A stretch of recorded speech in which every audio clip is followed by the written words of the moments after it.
যার নাম মানেই বিশ্বাস, যার নেতৃত্বে বদলে গিয়েছিল গোটা দেশের শিল্পজগৎ, তিনি রতন টাটা। আজ জানব তার জীবন সংগ্রাম আর সাফল্যের অজানা কাহিনী। 1937 সালে মুম্বাইয়ে জন্মেছিলেন।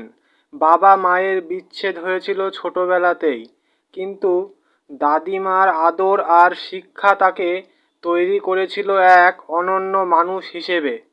হার্ভার্ড আর কর্নেল ইউনিভার্সিটিতে পড়াশোনা করে ফিরলেন দেশে, সরাসরি যোগ দিলেন টাটা গ্রুপে।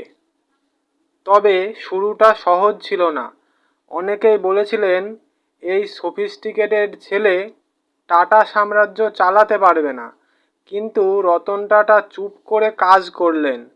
টাটা ইন্ডিকা তৈরি করলেন, ভারতের প্রথম দেশীয় গাড়ি। বাজারে ব্যর্থ হলেও তিনি পিছিয়ে যাননি, বরং লড়েছেন।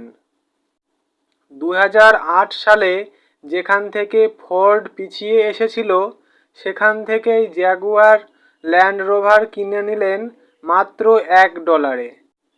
সেই কোম্পানিই আজ লাভের মুখ দেখছে।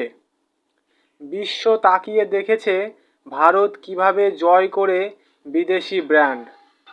তিনি চান সাধারণ মানুষও গাড়ির স্বপ্ন দেখুক। এই চিন্তা থেকেই এলো $1,00,000 ন্যানো। লোকে হাসলো, কটাক্ষ করলো, কিন্তু রতন টাটা ছিলেন নিঃশব্দ, স্থির আর অটল। আজ রতন টাটা শুধু একজন ব্যবসায়ী নন, একজন মানবতাবাদী। টাটা ট্রাস্ট এর মাধ্যমে দেশের কোটি কোটি মানুষের জীবনে আশার আলো ছড়িয়েছেন। নিজে কোনোদিন বিয়ে করেননি, কিন্তু গোটা দেশকে পরিবার বানিয়েছেন।